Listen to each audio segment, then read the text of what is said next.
Today I'm going to show you how to make Christmas chocolate bark.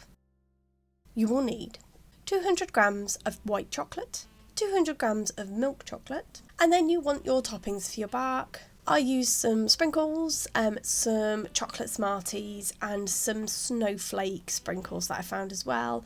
You can use crushed up candy canes, chocolate stars, anything you can think of, to be fair. So to start with, you want to chop your chocolate up and put into 2 microwavable bowls, the white chocolate into one bowl and the milk chocolate into the other. And then you want to melt your chocolate, so I melted mine in the microwave, 20 seconds at a time, stirring in between until melted. You can do this on a bain-marie, which is a saucepan of boiling water with a bowl on top and the chocolate in the bowl. And then you want to line a baking tray with baking paper. My baking tray was 33 centimetres by 23 centimetres.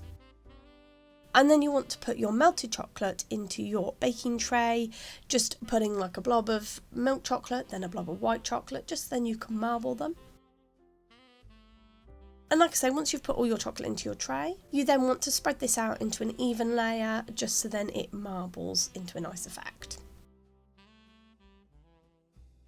And then you just want to pop your toppings on top. So I just, like I say, I sprinkle Smarties on, some snowflake sprinkles, and then some regular sprinkles. And once you've topped it all, you just want to pop this into the fridge to allow it to set. And then once set, break into the size pieces you want.